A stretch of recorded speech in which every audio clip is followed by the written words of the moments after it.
ಅವನೇನು ನಿಲ್ಲಿಸಿ ಅಂದ್ಬಿಟ್ರೆ ಏನು ಮಾಡೋದು. Global Axis D block, A block, B block ಒಳಗಡೆ ಹೋಗ್ತಾ ಇದ್ದೀವಿ.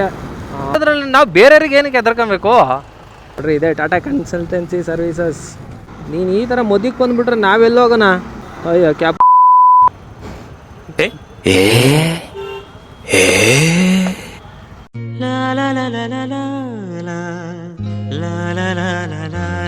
ಎಲ್ರಿಗೂ ನಮಸ್ಕಾರ.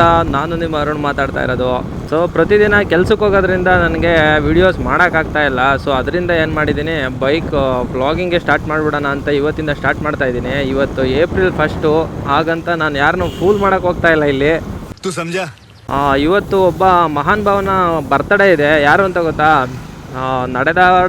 ನಡೆದಾಡುವ ದೇವರು ಅಂತಲೇ ಹೆಸರುವಾಸಿಯಾಗಿರುವಂತಹ ಶ್ರೀ ಶ್ರೀ ಶ್ರೀ ಶಿವಕುಮಾರ ಸ್ವಾಮೀಜಿಯವರ ಹುಟ್ಟಿದಬ್ಬ ಇದೆ ಇವತ್ತು. ಸೊ ಅವರ ಪ್ರಯುಕ್ತ ಇಡೀ ಕರ್ನಾಟಕಕ್ಕೆ, ಇಡೀ ಜಗತ್ತಿಗೆ ಒಳ್ಳೆಯದಾಗಲಿ. ದೇವರು ಪ್ರತಿಯೊಬ್ಬರಿಗೂ ಆರೋಗ್ಯ, ಐಶ್ವರ್ಯ ಎಲ್ಲ ಕೊಟ್ಟು ಕಾಪಾಡಲಿ. Welcome back to new video. ನನ್ನ ಚಾನಲ್ನ ಇನ್ನು ಯಾರಾದರೂ ಸಬ್ಸ್ಕ್ರೈಬ್ ಮಾಡಿಲ್ಲ ಅಂತಂದರೆ ಇವಾಗಲೇ ಸಬ್ಸ್ಕ್ರೈಬ್ ಮಾಡ್ಕೊಂಡು ಅಂತ ಹೇಳ್ತಾ ಇದ್ದೀನಿ.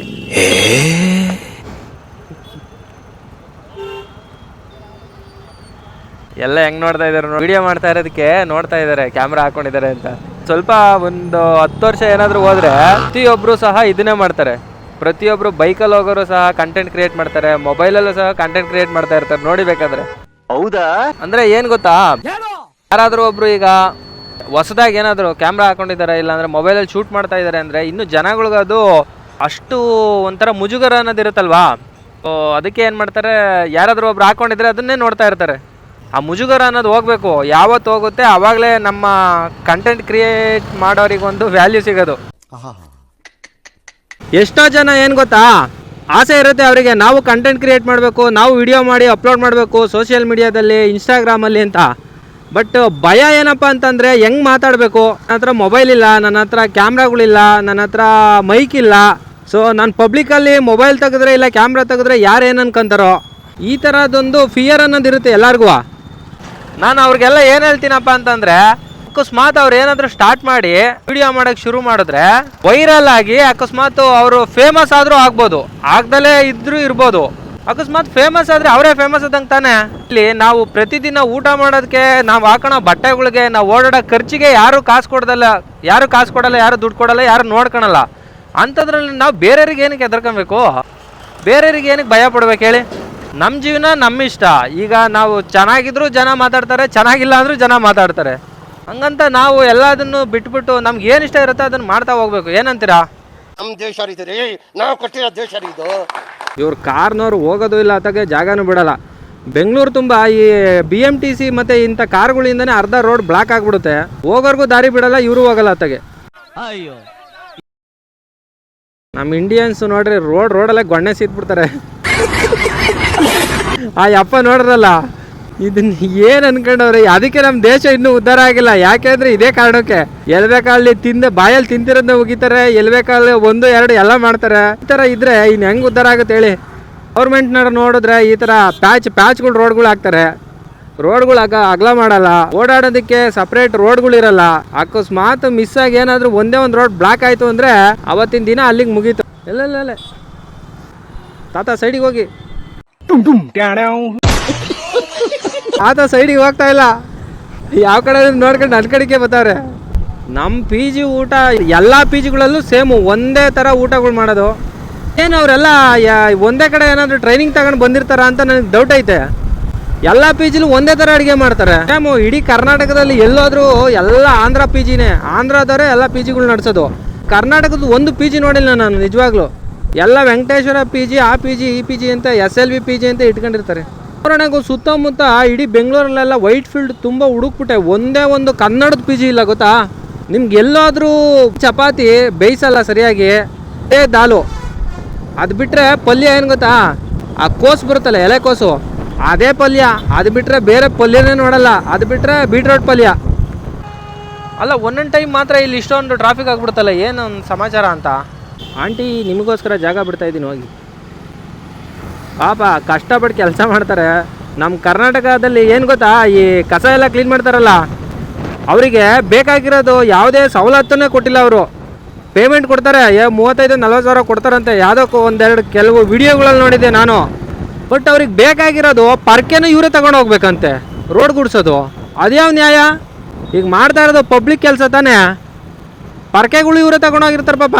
ಅದು ಬೆಳಗ್ಗೆನೇ ಎದ್ದೇಳಬೇಕು, ಬೆಳಗ್ಗೆನೇ ಎದ್ದು ಹೋಗಿ ಒಂದೊಂದು ಏರಿಯಾ ಅಂತ ಆ ಜಾಗಗಳಿಗೆ ಹೋಗಿ ಎಲ್ಲ ಕ್ಲೀನ್ ಮಾಡಿ. ಇವು ಮೊದಲೇ ಗೊತ್ತಲ್ಲ, ಬೇರೆ ಬೇರೆ ಕಡೆಯಿಂದ ಬಂದಿರೋರು ಬೆಂಗಳೂರಲ್ಲಿ ಎಲ್ಲಿ ಬೇಕಲ್ಲಿ ಎಷ್ಟೋಗಿರ್ತಾರೆ ಕಸಗಳ. ಇದೆಲ್ಲ ತಗೊಂಡು ಕ್ಲೀನ್ ಮಾಡಿ ಕಸಗಳು ಹಾಕ್ಸ್ಕೊಂಡು ಇಷ್ಟು. ಈಗ ಅದೇ ಕೆಲಸನ ಬೇರೆ ಯಾರಾದರೂ ಮಾಡ್ತಾರಾ? ಆ ಕೆಲಸಗಳನ್ನೇ ಕೊಟ್ರೆ ಮಾಡಲ್ಲ ತಾನೇ. ಅಟ್ಲೀಸ್ಟ್ ನಾವು ರೆಸ್ಪೆಕ್ಟ್ ಕೊಡ್ಬೇಕು ಅವರಿಗೆ. ಈ ಕಸ ಗುಡ್ಸೋರು ತಗೊಂಡು ಹೋಗ್ತಾರೆ ಅಂತ ಹೇಳ್ಬಿಟ್ಟು ಎಲ್ಲನೂ ನಾವು ಕೊಡೋಕ್ಕಾಗಲ್ಲ, ರೋಡಲ್ಲಿ ಎಸೆಯೋಕ್ಕಾಗಲ್ಲ. ಗೌರ್ಮೆಂಟ್ನವರು ಸಹ ಅವ್ರಿಗೆ ಏನು ಸವಲತ್ತು ಕೊಟ್ಟಿಲ್ಲ ಅಂತ ಅನ್ಸುತ್ತಪ್ಪ. ಯಾರು ನೋಡಿ ಅವರಿಗೆ ಒಂದು ಗೌರ್ಮೆಂಟ್ ಜಾಬ್ ಅಂತ ಮಾಡಿದ್ದಾರೆ ಅಷ್ಟೇ. ನೀವು ನೋಡಿದ್ದೀರಾ ಅವರು ಒಳ್ಳೆ ಬಟ್ಟೆ ಹಾಕೊಂಡು ಎಲ್ಲಾದರೂ ಹೋಗಿರೋದು, ಒಳ್ಳೆ ರಿಚ್ ಆಗಿರೋದೆಲ್ಲ ನೋಡಿದ್ದೀರಾ ನೀವು? ನೋಡ್ದಾಗಲೇ ಗೊತ್ತಾಗ್ಬಿಡುತ್ತೆ ಅವ್ರನ್ನ, ಅವ್ರು ಯಾವ ಥರ ಅವ್ರ ಜೀವನ ಮಾಡ್ತಾ ಇರ್ಬೋದು. ಈಗ ಒಬ್ಬೊಬ್ಬರು ಬರೋದಕ್ಕೂ ಕಾರ್ ಯೂಸ್ ಮಾಡ್ತಾರೆ. ಎಂಥ ಮೆಟ್ರೋ ಬಂತು, ಏನೇನೋ ಬಂತು, ಆದರೂ ಟ್ರಾಫಿಕ್ ಮಾತ್ರ ಕಮ್ಮಿ ಆಗಲಿಲ್ಲ. ಈ ಬೆಂಗಳೂರಲ್ಲಿ ಟ್ರಾಫಿಕ್ಕು ಕಮ್ಮಿ ಮಾಡಬೇಕು ಅಂತಂದರೆ ಎಲ್ಲರಿಗೂ ವರ್ಕ್ ಫ್ರಮ್ ಹೋಮ್ ಕೊಟ್ಬಿಡ್ಬೇಕು. ಇಲ್ಲ ಅಂದರೆ ಬೇರೆ ಸ್ಟೇಟಿಂದ ಬಂದಿರ್ತಾರಲ್ಲ ಎಲ್ಲ ಕರ್ನಾಟಕದಿಂದ ಕಳಿಸ್ಬಿಡ್ಬೇಕು. ಓಕೆನಾ? ಇವೆರಡೇ ಆಪ್ಷನ್ನು. ಅಲ್ಲ ಟ್ರಾಫಿಕ್ ಅಂದರೆ ಈ ಲೆವೆಲಿಗೆ ಆಗದಾ? ನೋಡು, ಈ ಥರ ತಗೊಂಬಂದು ರೋಡ್ಗೆ ಹಾಕೊಂಬಿಡ್ತಾರೆ ಇವರು. ಇನ್ನೇನು ಟ್ರಾಫಿಕ್ ಆಗ್ದಲೆ ಗೂಬೆಗಳು ತಗೊಂಬಂದು ನನ್ನ ಮಕ್ಳು ಮತ್ತೆ ಶುರು ಮಾಡಿದ್ರಯ್ಯ. ನನ್ನ ಗಾಡಿಲಿ ಅರ್ಧ ಲೀಟ್ರ್ ಪೆಟ್ರೋಲೇ ಹೋಗ್ಬಿಡ್ತತ್ತಾಗೆ. ಏಯ್ ಅಣ್ಣ, ನೀನು ಈ ಥರ ಮದಿಗೆ ಬಂದ್ಬಿಟ್ರೆ ನಾವೆಲ್ಲ ಹೋಗೋಣ? ಅಯ್ಯೋ ಕ್ಯಾಪ್ರತುಲ್ಲೆ.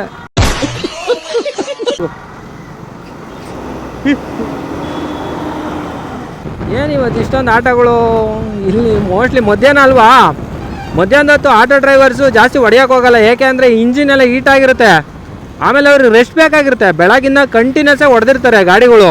ಇಂಥ ಟೈಮಲ್ಲಿ ಏನು ಮಾಡ್ತಾರೆ, ಗಾಡಿಗಳು ಹಾಕ್ಬಿಟ್ಟು ರೆಸ್ಟ್ ತಗೊಂತಾರೆ. ಅದೇ ಬಿಸಿಲಲ್ಲಿ ಹಾಕಿದಾರಪ್ಪ, ಏನಕ್ಕೆ ಅಂತ ಗೊತ್ತಿಲ್ಲ. ಡಿಪ್ರೆಷನ್. ನಮಗೆ ಗೊತ್ತಿರೋ ಪ್ರಕಾರ ತುಮಕೂರಲ್ಲಿ ಆಲ್ಮೋಸ್ಟು ಮಧ್ಯಾಹ್ನದ ಮೇಲೆ ಎಲ್ಲ ಸ್ವಲ್ಪ ರೆಸ್ಟ್ ತಗೊತಾರೆ. ಅಲ್ಲಿ ರ್ಯಾಪಿಡೋ ಗಿಪಿಡೋ ಇನ್ನೂ ಅಷ್ಟೊಂದು ಓಡ್ತಾ ಇಲ್ಲ. ಅಲ್ಲಿ ಏನೋ ನೀವು ಗಾಡಿ ಹತ್ತಿಳಿದ್ರೆ 20 ರೂಪೀಸ್ ಏನೋ ತಗೊತಾರೆ. ಅವರೆಲ್ಲ ಮಧ್ಯಾಹ್ನದ ಹೊತ್ತು ಸ್ವಲ್ಪ ರೆಸ್ಟ್ ತಗೊತಾರೆ. ಗಾಡಿ ತುಂಬ ಹೀಟ್ ಆಗಿರುತ್ತಲ್ವ, ಗ್ಯಾಸ್ ಗಾಡಿಗಳು, ಸ್ವಲ್ಪ ಮಲ್ಕೊತಾರೆ. ನೋಡಿ ಇಲ್ಲೆಲ್ಲ ಸೈಡಿಗೆ ಹಾಕ್ಕೊಂಡು ಕೂತಿಲ್ವ, ಆ ಥರ. ಈ ಥರ ಆಡಿ ಕಾರುಗಳಲ್ಲೆಲ್ಲ ಓಡಾಡ್ತಾರಲ್ಲ, ನನ್ನ ಪ್ರಕಾರ ಸ್ವಂತ ದುಡ್ಡಿಂದ ಈ ಥರ ಆಡಿ ಕಾರುಗಳಲ್ಲಿ ಓಡಾಡೋದು ಬರೀ 2% ನಮ್ಮ ದೇಶದಲ್ಲಿ. ಅವರೇ ದುಡ್ದು ತಗೊಂಡು ಓಡಾಡ್ತಾ ಇರೋದು. ಮಿಕ್ಕಿದಾರಲ್ಲ ಅವ್ರ ತಂದೆ ಮಾಡಿರೋದು, ಇಲ್ಲ ಬೇರೆ ಯಾವುದೋ ಬ್ಯಾಕ್ಗ್ರೌಂಡಲ್ಲಿ ಅವರು ಇದು ಹಿಂದೆ ಅವರ ತಂದೆ ತಾಯಿ ಯಾವುದೋ ಆಸ್ತಿ ಮಾಡಿರೋದು, ಜಮೀನಿರೋದು, ಏನರಿಂದ ನಾವು ಬಂದಿರೋದ್ರಿಂದ ತಗೊಳ್ತಾ ಇರ್ತಾರೆ. ಈಗ 20 ವರ್ಷ ಒಬ್ಬ ಹುಡುಗ ಕಾಲೇಜ್ಗೆ ಹೋಗ್ಬೇಕು. ಕಾಲೇಜ್ಗೆ ಹೋಗಿ ಡಿಗ್ರಿ ಕಂಪ್ಲೀಟ್ ಮಾಡಿ ಅವನು 30-40 ವರ್ಷದೊಳಗಡೆ ಒಂದು ಆಡಿ ಕಾರ್ನ ಸಂಪಾದನೆ ಮಾಡೋವಷ್ಟು ದುಡಿಬೇಕು ಅಂದರೆ ಬಂದು ಯಾರ್ದನ ತಲೆ ಹೊಡಿಬೇಕು, ಇಲ್ಲಾಂದರೆ ರಾಜಕಾರಣಿ ಆಗಿರಬೇಕು, ಇಲ್ಲ ಅಂದರೆ ಒಬ್ಬ ಕ್ರಿಕೆಟರ್ ಆಗಿರಬೇಕು, ಸ್ಪೋರ್ಟ್ಸ್ ಮ್ಯಾನ್ ಆಗಿರಬೇಕು, ಅದೂ ಇಲ್ಲ ಅಂತ ಅಂದರೆ ಒಬ್ಬ ಟ್ರೇಡರ್ ಆಗಿರಬೇಕು. ಇದನ್ನೆಲ್ಲ ಬಿಟ್ಟು ಬೇರೆ ನಾನು ಕೆಲಸ ಮಾಡ್ಕೊಂಡು ಆಡಿ ಕಾರ್ ತಗೊಂತೀನಿ ಅಂದರೆ ಅದೆಲ್ಲ ಸುಳ್ಳು. ಯಾರೋ ಕೆಲವರು ತಗೊಬೋದು, 1% 2% ಅಷ್ಟೇ. ಎಲ್ಲರ ಕೈಲೂ ಸಾಧ್ಯನೇ ಇಲ್ಲ ಅದು. ಎಲ್ಲ ಅವ್ರವ್ರ ಫ್ಯಾಮಿಲಿಲಿ ಕೂಡಿಟ್ಟಿರೋ ದುಡ್ಡು, ಅವ್ರ ಫ್ಯಾಮಿಲಿಲಿ ಇರೋ ಸಪೋರ್ಟ್. ಎಳನೀರು ಚೆನ್ನಾಗಿದ್ದಾವೆ ಇಲ್ವೋ ಗೊತ್ತಿಲ್ಲ, ಇವತ್ತೇ ಕಟ್ ಮಾಡಿರೋ ಥರ ಐತೆ, ನೋಡಂತಡ್ರಿ.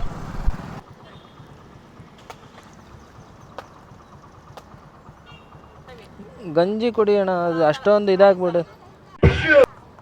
ಹೊಡಿರಿ ಇದು, ಇಲ್ಲ ಇದು ಹೊಡಿರಿ ಇದು. ಒಳ್ಳೆ ಅಷ್ಟುದ್ದ ಬೆಳೆದವ್ ಅವ್ನು ಹುಡುಗ. ಎಳ್ನೀರು ಅಂಗಡಿ ಇಟ್ಟವ್ರೆ, ಪೇಪರ್ ಗಂಜಿ ಯಾವುದು ನೀರು ಯಾವುದು ಒಂದು ಗೊತ್ತಿಲ್ಲ ಅವನಿಗೆ. ಅರ್ಥ ಆಯ್ತು ಅನ್ಸುತ್ತೆ. Global Axis D block, A block, B block ಒಳಗಡೆ ಹೋಗ್ತಾ ಇದ್ದೀವಿ. ಬನ್ನಿ ತೋರಿಸ್ತೀನಿ ಇವತ್ತು. ಒಳಗಡೆ ಬಿಡ್ತಾರ ಇಲ್ವೋ ನನಗಂತೂ ಗೊತ್ತಿಲ್ಲ. ಫಸ್ಟ್ ಟೈಮ್ ಕ್ಯಾಮ್ರಾ ಯಾರು ಒಳಗಡೆ ಹಾಕೊಂಬಂದಿರೋದು ನೋಡಿಲ್ಲ ನಾನು. ಸೆಕ್ಯೂರಿಟಿಗಳು ಬಿಡ್ತಾರಾ? ಅವನೇನು ನಿಲ್ಲಿಸಿ ಅಂದ್ಬಿಟ್ರೆ ಏನು ಮಾಡೋದು? ಒಂಥರ ಫುಲ್ಲು ಶಾಕಾಗಿ ನೋಡ್ತಾರೆ ನೋಡಿ ಇವಾಗೆಲ್ಲ. ಇದೇ Global Axis entrance, Whitefield ಹತ್ರ ಇರೋದು. ಸೆಕ್ಯೂರಿಟಿ ಕೇಳ್ತಾವನೆ, ID ಕಾರ್ಡ್ ತೋರಿಸ್ಬಿಡಿ. ನೋಡಿ ಇದೆ ಒಳಗಡೆ ಇರೋದು, ಇದೇ ಗ್ಲೋಬಲ್ ಆಕ್ಸಿಸ್. ಇದು ಬಿ ಬ್ಲಾಕ್.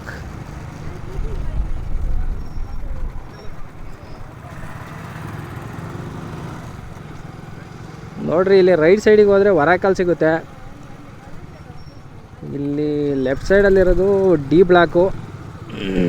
ಎಲ್ಲ ನೋಡ್ತಾರೆ ಯಾರು ಕ್ಯಾಮ್ರಾ ಹಾಕೊಂಬಂದ್ಬಿಟ್ಟಾನಲ್ಲ ಅಂತ. ನೋಡ್ರಿ ಇದೆ ಟಾಟಾ ಕನ್ಸಲ್ಟೆನ್ಸಿ ಸರ್ವೀಸಸ್. ಇವಾಗ ಸೀದಾ ಪಾರ್ಕಿಂಗ್ ಒಳಗಡೆ ಹೋಗೋಣ. ಒಳಗಡೆ ಆ್ಯಕ್ಚುಲಿ ವಿಡಿಯೋ ಮಾಡೋಂಗಿಲ್ಲ ಅಂತ ಹೇಳ್ತಾರೆ. ಸೊ ಕ್ಯಾಂಪಸ್ ಒಳಗಡೆ ಮಾಡಿದ್ದೀನಿ ಇವತ್ತು. So directly we are going to the parking. ಎಷ್ಟು ಪಾರ್ಕಿಂಗ್ಸ್ ಇದೇ ನೋಡ್ರಿ, ಡಿ ಬ್ಲಾಕ್ ಪಾರ್ಕಿಂಗ್ ಇದು.